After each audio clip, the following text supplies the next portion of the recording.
let's begin this session today that we are going to be talking on suicide can be prevented. And I take the proud privilege of welcoming Dr. Ashutosh Tripathi amongst us. And to begin with, I would want my co-founder and partner of Emotionally, Mr. Amit Bose, to kindly let everyone know, whoever is hearing us, that what is Emotionally all about. Thank you, Roma. And Dr. Tripathi, very, very welcome to this session from all of us.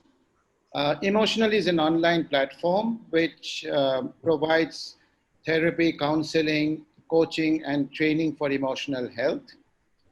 We provide these services both for corporates as well as individuals.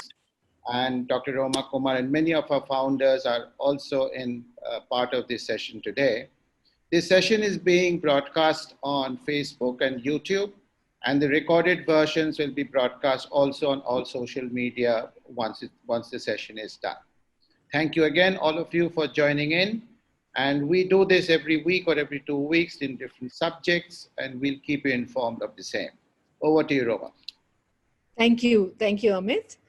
And let me not waste too much time, and let me just have the privilege of introducing Dr. Ashutosh Tripathi. He's a senior consultant in psychiatry at Max Hospital, Gurgaon. He has over 25 years of experience in the field of psychiatry. He's done his graduation and post-graduation from the Armed Forces Medical College, and his interests are in teaching, and has taught psychiatry in the Armed Forces in Saudi Arabia and universities in India. He's been a professor since 2007 and is currently with SGT University, Gurgaon. His areas of interest are neuropsychiatry, psychotic disorders, and substance use disorders. Thank you so much for being with us, Dr. Ashutosh Tripathi. And, we all know that today is the World Suicide Prevention Day, and it's observed on September 10th every year. This day also provides the opportunity for people across the globe to raise awareness of suicide and suicide prevention. And that's why we are here together, so that we can attempt at encouraging connections, collaboration, and that we all have a role in playing it together to prevent suicide. So Dr. Tripathi, what according to you are the risk signs or the warning signs for any suicidal behavior? Well, the most important would be when a person starts talking about suicide to his friends. Well, in fact, that most of the people who eventually do commit suicide have either communicated this to either their close people, or in fact, almost 2/3 have communicated it to the doctor in the preceding 1 month of this thing. Plus, there are other things. Thank you. For example, when talks about that he has become a burden on people, that life is not worth living. So these are the things that you should identify. And in the younger people, if they start consuming too much of alcohol or become aggressive, which is not their usual nature, then we would consider these as the risk factors for suicide. We haven't touched upon the illnesses because we leave that for the later thing. Yes. Almost every 40 seconds, someone is taking their life in the globe. So that means 800,000 people a year around the world, which is a large number. And every day we are hearing of someone or the other committing suicide. And especially when there's a celebrity suicide, there's a huge round of talking about it. And then everybody is talking about prevention and all of that.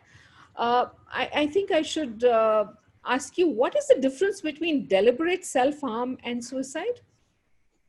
Well, actually, for every completed suicide is a completed act.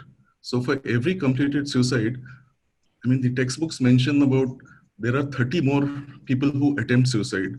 Whereas if you go to some of the Australian they say 50 times in males and up to 300 times the number in females have attempted suicide for every completed suicide. Now, these are actually two different populations. They may overlap, but they're basically two different populations. In suicide, there's a male preponderance of about 4:1 in the Western countries. It's about 1.3:1 in India. In deliberate self-harm, it's overwhelmingly in favor of females in the ratio of about 15:1. Then deliberate self-harm usually is done by younger people, whereas suicide, the population is slightly older in age.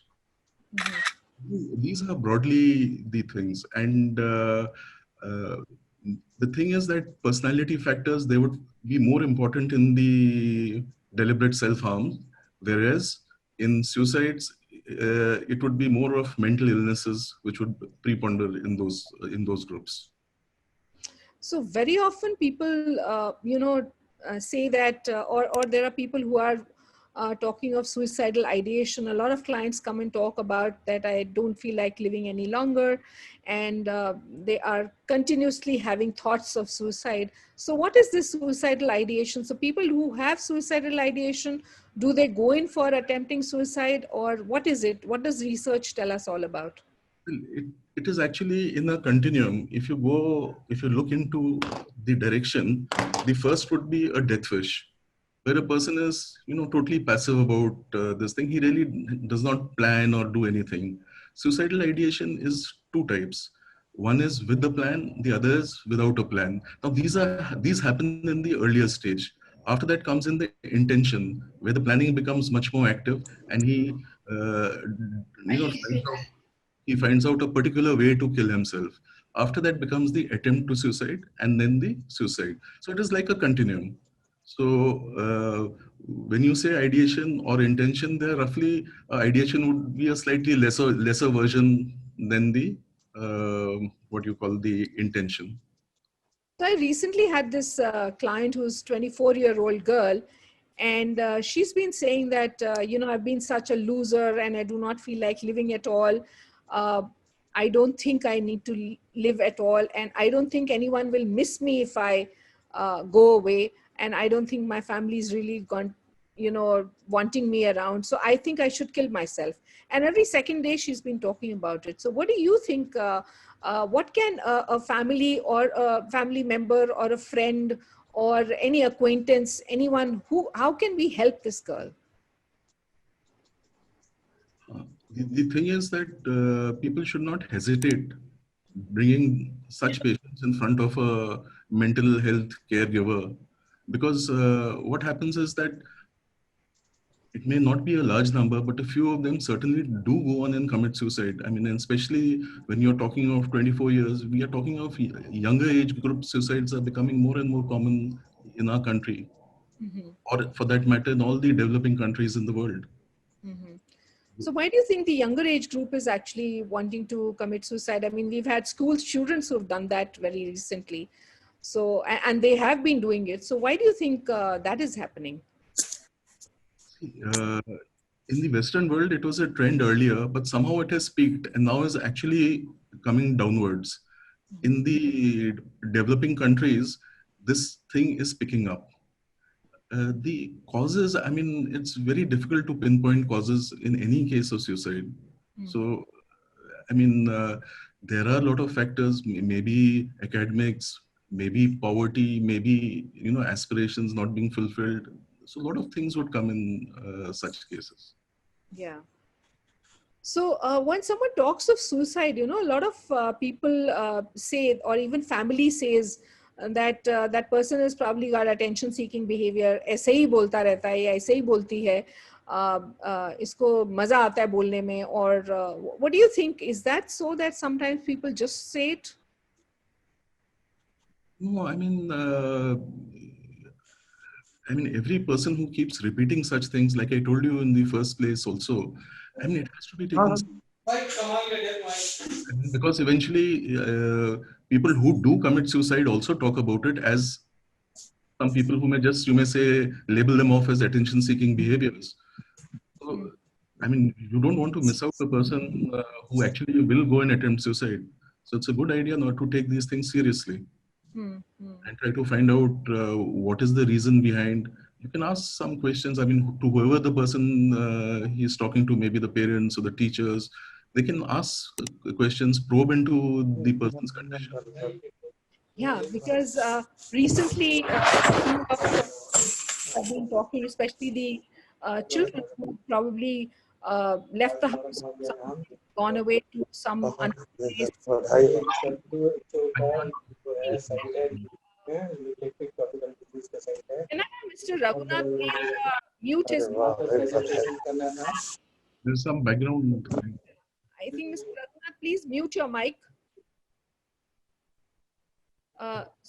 You know, these school children who are probably leaving the house and going somewhere or the other, leaving the house, and then from there calling up their parents that, you know, we don't feel like living, we don't want to be around, and not really, you know, is it threatening? Is it what? So parents actually get very, very confused about something like this. And especially, I think we need to create more and more awareness that this is a focused opportunity to talk about how we prevent, you know, suicide across the globe. It's actually, you have to see the age of the children. Generally, children before 12 years of age, though they say 10 to 12 years also, I mean, they commit suicide.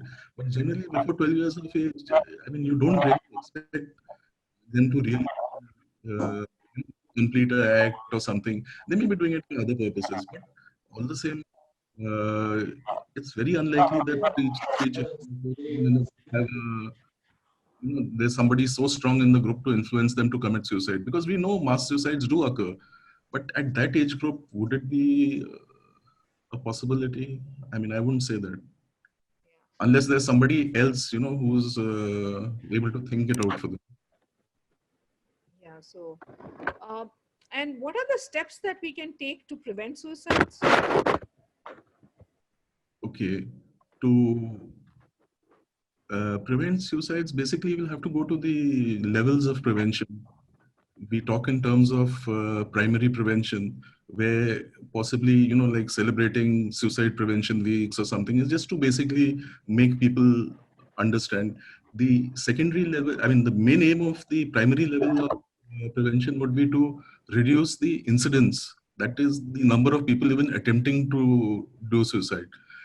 The secondary prevention would be a little bit more focused onto special populations, where the aim would be that we know that these populations have a higher incidence of committing suicide, like for example, mentally ill people, students before exams. So, identifying the most susceptible people and intervening in them would reduce the prevalence of suicide in the population. And finally, when you know that there is a specific person, I mean, we talk in terms of a person who has attempted suicide or who is very likely to commit suicide, then we talk of intervention at the personal level. So this would be your tertiary prevention, the way we treat for illnesses in an individual. Right. So we also know that, you know, people who are in, too anxious or too depressed do have that tendency also, because that's what research also talks about. And we know that we are all adapting to a world which is altered by COVID-19 at this point. And we also know that distress and anxiety are at large in the globe. And what's important right now is to have good mental well-being. And I think from the platform that we are in, the psychologists and the psychiatrists, I think we should reach out to more and more people to create more awareness and to create more understanding of that suicide can be prevented, and it's not essential for you to take away your life. Uh, but there's a lot of stigma attached. You know, a lot of people talk about, they judge about these people who have committed suicide, or they make a lot of, small talk about it, and some shaming happens. What do you as a psychiatrist have to say on that? Coming to the mood disorders, which we started off, uh, generally all psychiatrists would tell you that depression is extremely common, and it is, that is what leads to suicide. I mean, almost 90% of the people who attempt suicide have got depression, and they will talk in these terms. Whereas the terms may be different if you look at it from a point of view of a sociologist, or you look at it from an anthropology point of view. So the percentages would change, and they would give you a different reason for the suicide. But we do know that mood disorders are extremely, extremely common in suicide. And there are two very important factors there. The first is that hopelessness component, and the second is impulsivity. Impulsivity we generally judge by, if a person has done some deliberate self-harm kind of a thing earlier, and that is the strongest predictor of him committing suicide again. The second half of your question, when you were talking about the COVID and these things, well, these, I mean, stress has always been there, and people cope to stress in different ways. Some people cope by possibly drinking too much, which again is a factor, which lead to self-harm. There are, I mean, a lot of coping strategies like if then, I mean, if you don't handle them well, you do land up with what you call your anxieties, your depressions, and some people even start overeating in times of stress. Mm. So it's just that these coping mechanisms have to be now possibly, handled in a different way, and possibly more of these online interventions would have to be resorted to, because a lot of people are even scared of leaving the house and going to hospitals. That's true. So that's why we all know that mental health at this point is, mental health practitioners are making a lot of effort in creating more and more awareness and talking about uh, suicide and suicide prevention. But it's also the time that we need to work collaboratively, wherein it's a universal challenge. And a lot of people now think that it's what is the psychiatrist going to do? Why should I go to a psychiatrist? He's probably going to give me some medication. Or if a colleague sees another colleague in distress, or he's been talking of hopelessness and is very quiet, and if he gets the person to the psychiatrist, the person will immediately say, no, I don't need any medication. So as a psychiatrist, what will your role be over there? I want people to hear this, that what is the role of the psychiatrist? See, predominantly, I mean, as you're aware, most of the doctors are seeing patients in the hospital, and usually they'll end up in your emergency rooms. So our role is basically your risk assessments and, like whether the person will commit suicide again or not. So there is a set protocol there. If we work in 3 steps, the first, as you know, even in psychology, is to establish rapport with the patient. You have to give the person an empathetic hearing, and but the thing is, it has to be done fast in the emergency setting. Okay. And the idea is that you quickly get out the relevant history. And the relevant history would be whether the person has got other mental illness, the type of method they used in attempting suicide, whether it was a poison, then you go into details of that. And you try to ask the person whether they are happy that they have survived, would they want to repeat the act. So there are a list of questions in the methodology. Then after that, we take out histories, whether the person has a past history, medical history, drug histories, substance abuse, and family history. We try to find out things like child abuse, being abused as a child. All these things we try to gather as fast as possible, the more relevant parts of it. And it is at this stage that you decide whether the person is uh, he's at a risk, he's at a high risk to harm himself, or he's at a medium risk, or he's at a low risk. Now, if he's at a high risk, we possibly would think of admitting him and putting him in hospital. Low risk, we generally send home. But the medium risk, we'd have a few patients who would, qualify either way of going home or, being admitted into hospitals. Now, the thing is, what do you do in the hospital setting in the initial part?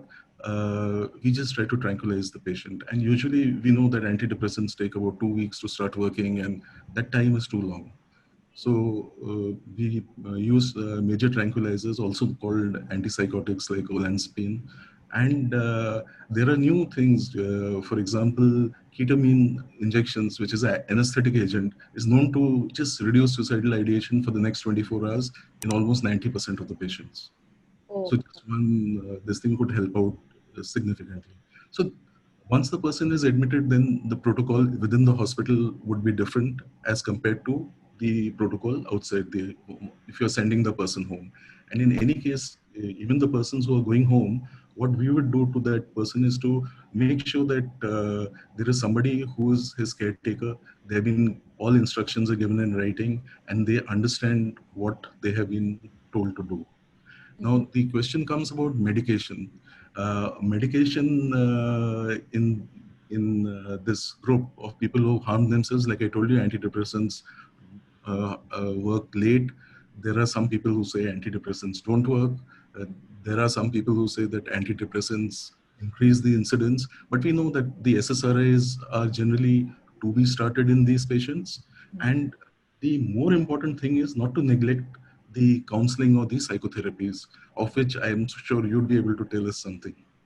Yeah. So it's a lot of times people just want to, send their relative or their friend to just one counseling session. इसको counseling कर दो, ये सोचना ऐसे बंद कर देगा. That's the thought that let's take this person. मुश्किल से आया एक बारी में, तो आप एक बारी में इसका mind change कर दीजिए. I wish it was that simple, and one has to just go into so many more details to even understand that. So it's for us to understand how to actually, each one of us need to take this responsibility to take care of someone who's in that depression or in that low state of mind, and it's been there for quite some time. And when we talk about this collaborative effort, I think it's not just you and me or other psychiatrists and psychologists. I think it's the role of everybody over here. And the level has to be with the government, with the organizations, with the employees, with the corporates, with the healthcare professionals, with family, friends, co-workers. Everybody needs to take that little responsibility of helping each individual who is showing any signs of distress or is talking of hopelessness. So that is what collaboration would mean. I think we can take some questions if there are some questions.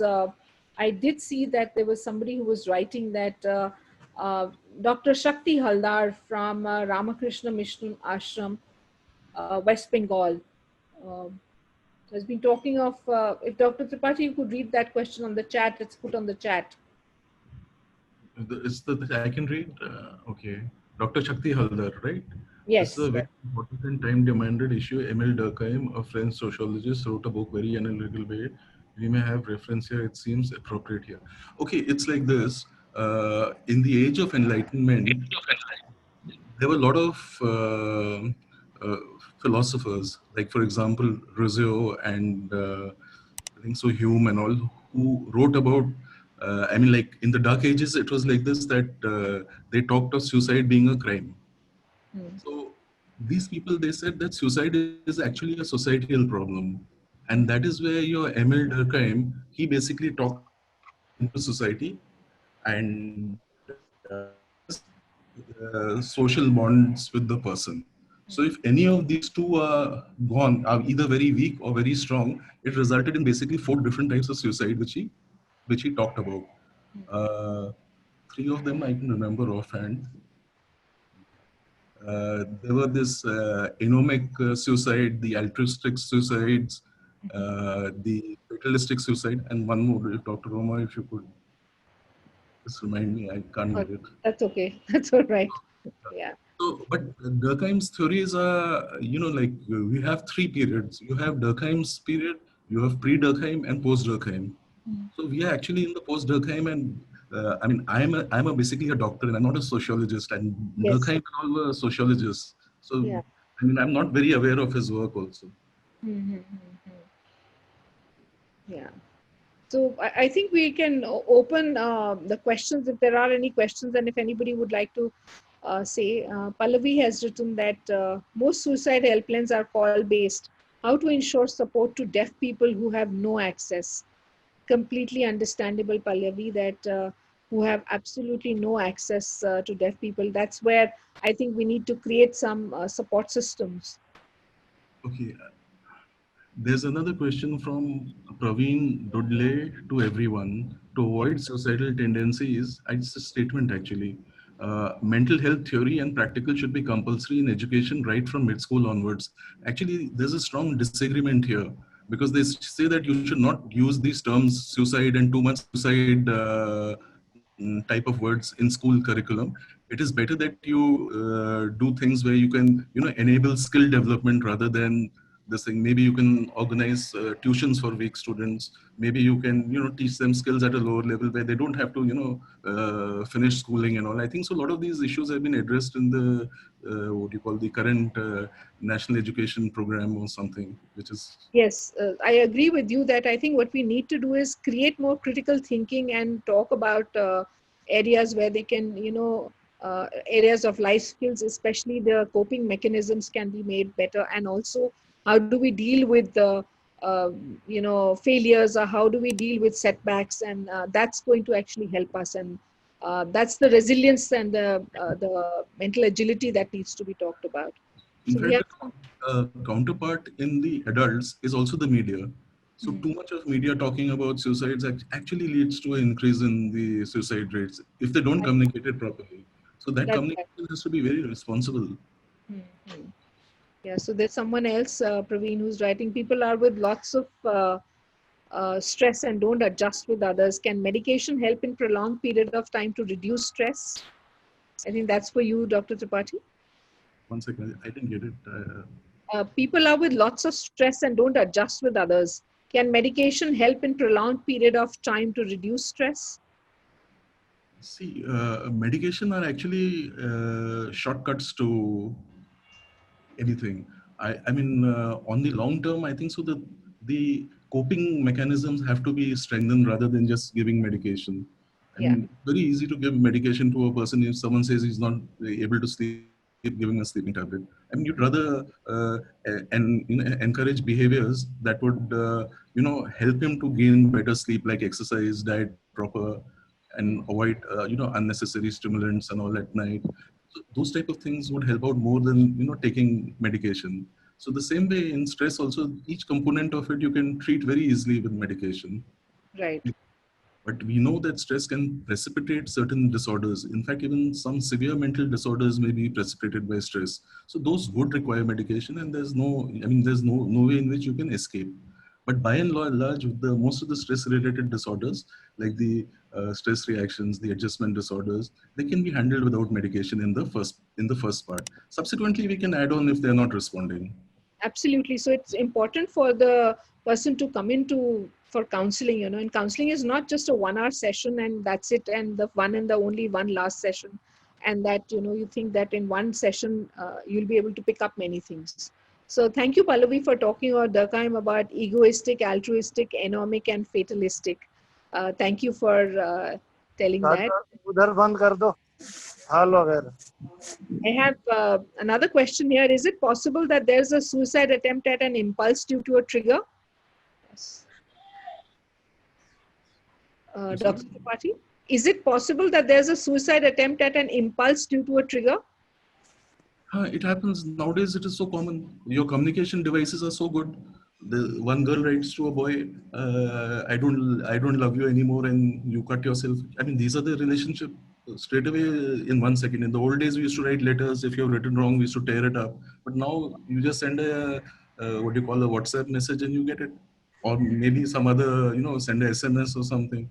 Communication has become so fast, so responses also are going to become equally fast. Right. So I have Deepthi Bhatt who's writing that other than medications, can yoga be explored as a means to calm the system of the person who is experiencing depression and that way reduce the number of suicides? We do know that in the mood disorders, for example, if you do a search for professional articles on Google Scholar, you will get things like pranayam, yoga nidra. These are very good for anxiety and depression. So they are being, they are actually मेरे को फैला कहाँ से आप लोगों से ही फैलेगा. कोई घर नहीं जा रहे हो, बाजार नहीं जा रहे हो. Can you mute this person? Rajiv, can you please? Can you mute the person, please? I think Raghunath Prajapati, can you mute him, please? Yeah.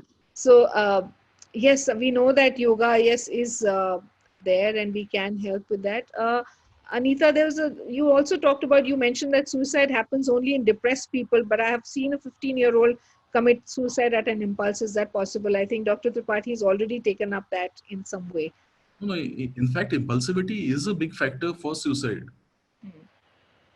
In fact, impulsivity is one of the defining factors for suicide. Impulsivity, hopelessness. These are the two most important things in suicide. Then there's a question by Pramila who says that how can we manage anxiety? That Dr. Roma first, the psychologist, does, then we do. How do we manage anxiety? I wish it was a very simple answer. I think we need to first hear the person with whatever the issues the person is talking about. Hear the person, listen to the person, let the person talk. And as soon as the person starts talking, you understand how he or she is thinking and what are the triggers or the precipitating factors that are leading that person to have such anxious behaviors. And is that anxiety which is heightened, is it only for a very short period? Or has it been there underlying for many, many years or a few months? And do we really need to treat it with medication, or do we need to pick it up with some amount of psychotherapy or CBT? You know, one just has to do that assessment to find that out. And it's not a one-time counseling session. It is a multiple times that you'll have to speak to the client and maybe sometimes to the family again with consent. So how do we generate hope amongst people who are bound to get diverted towards negative thoughts and they lose hope totally, which could lead to suicidal attempts? So this hopelessness is part of the depressive cognitions, especially of the future, which we also called as pessimism. And this is usually found in depression. So the milder depressions can be treated with psychotherapy, whereas the more severe forms of depression would require medication, what we call as antidepressants from them. And I think so a mild depression and the subdepressive syndromes can be treated just by psychotherapy, and the mild to the severe with psychotic symptoms would require maybe an antidepressant and at times an antipsychotic to be added to them. Absolutely. And if there is agitation, we'll add another drug. And during this COVID period, I must tell everyone who is listening is that I have so many clients who've been talking to me about their anxieties and their anxious behaviors. And let me tell you, the ones who have continued with counseling are far better now than the ones who just probably took a session or 2 sessions and then they come back after 2 months and they say that we're still having problems. So I have so many people who are doing intensive counseling sessions with me and with various other psychologists also, and they're actually much better. So it's important to talk and get that help, so that your thought process can be worked on. So I have another question which says, I have a person in my family, she never forgets small issues and takes lots of stress. Don't adjust with relatives, never takes advice to go for yoga and meditation. What can we do for such kind of people in life? See, Praveen, it's a situation where we see that for many, many people, unless the person is ready or unless the person is wanting to get some help, nobody can give that help to anyone. And a lot of us are actually, having this issue where we do not want to listen to the other person, or we are actually doing overthinking, and we're evaluating and monitoring every thought of everyone. So we are creating a lot of flowchart of thoughts in your mind, So when you suggest somebody that yoga and meditation, that means the person has to put in that effort, but the person is still not ready. The body and the mind are still not ready to even reach there. So we need to talk about various other issues before we reach there. Yes, there is this gatekeepers training, which is the QPR thing. And Dr. Tripathi, we can talk about the QPR method also, which is there's a gatekeepers training not only for professionals, but also for anyone to understand how to provide support to people right at that moment. It would be important to share such trainings on large scale. I completely agree with you, that this method is very, very useful. Okay. No, there are a lot of other interventions, which are there, like, for example, to put a person away from harm. So, there are different things which you would come for in prevention of suicide. We haven't gone too much into details into each method. Right.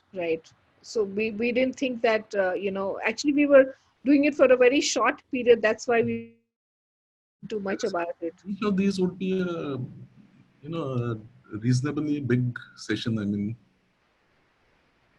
That's true. So if are there any more questions? We can take that up. So the QPR method, that gatekeeper training, is that where it's useful and you don't have to be a mental health professional for it. Where the risk of suicide, you can train anyone for that risk of suicide. Ask them directly, are you thinking about suicide or wanting to kill yourself, and don't be afraid to ask this question, and this does not drive them towards that action. And that's a myth that's not accurate. So question, persuade, that means persuade the person to allow you to assist them in getting help right now. And say, will you go with me to get help, or will you let me assist you to get help?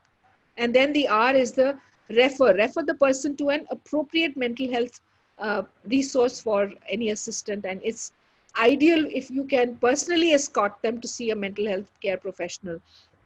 And I must say over here that I and Dr. Tripathi, we've had a lot of clients who have been assisted by some of the other colleagues who have got their fellow colleague to us for getting that help. And that's been really, really helpful. Right, Dr. Tripathi? I know. So we have another question. I mean, people from offices bringing their colleagues, even in the hospital setup, I mean, so many of them refer their own colleagues and actually bring them to us. Yes, yes. And we have, do you think meditation is effective or at least helpful while dealing with issues like tension or depression? Yeah, we're aware of that any of these techniques which can calm us down, and if we actually work it out very scientifically, they are very, very helpful. But we also need to actually work on those thoughts and those thinking processes which are actually bothering us. So we need to work on those areas also. How can we convince someone to get help? I know someone who isn't willing to accept that there is a problem that he needs to work upon, and instead blames family members for this problem. Yeah, I wish it was that easy for us to convince, but if you're around and if you're listening to that person, just get that person to talk about it. Talk about his or her problems. Don't judge their problems. Don't create any stigma. Do not give that added help to that person, but just listen to that person. That's also very, very helpful. Where do you get trained for QPR? There are lots of psychiatrists and psychologists who are training and who are talking about QPR. So you can see it online also, and a lot of us are doing it. We have Pramila who's asking, medicine is compulsory for depression? Dr. Tripathi, for you. Well, I've already answered this question earlier. It's like this, you have subdepressive syndromes where we talk about dysthymia and this thing, you need not take medicines from them, but you can definitely, I mean, if you add on the medicine, it would help, but they generally respond to psychotherapies. Even the milder forms of depression, I mean, the recommendation is that even exercise and counseling may actually help before you think of starting an antidepressant. Right. And thereafter, from the mild depression onwards, the moderate, the severe, and the severe with psychotic symptoms, they would require medication. I mean, there's no two ways about it. Medication and maybe some other interventions. Yeah, that's true, that we have to get the person to talk, and very often I've heard a few youngsters talk about it, that going to a psychiatrist or going to a psychologist is just, it's just become a fad, What is there? Why do we need to go there? So you have to get them to talk and not feel agitated that why are they behaving like this. In the same way, like I talk of, if we have a physical pain, if my toe is hurt, you will talk about the pain. But what about the emotional pain? So we really need to talk about that emotional pain and go to the mental health person, go and get that assistance. You will get that help, If there aren't any more questions, I think we can wrap up the session.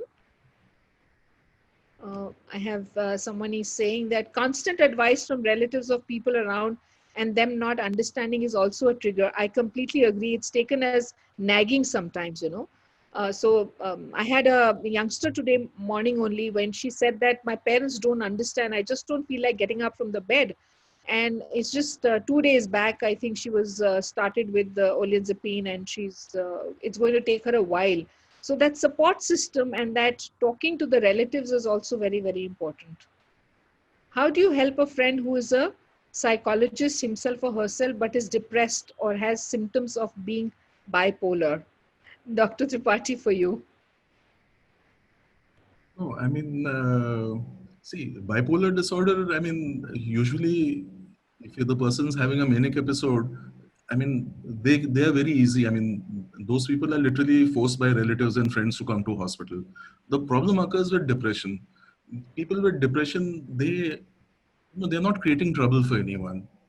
They're just sitting down quietly, not moving around, and then one fine day they start landing up into complications because of not eating or not taking care of themselves, or they may even harm themselves. So you have to be persuasive with them.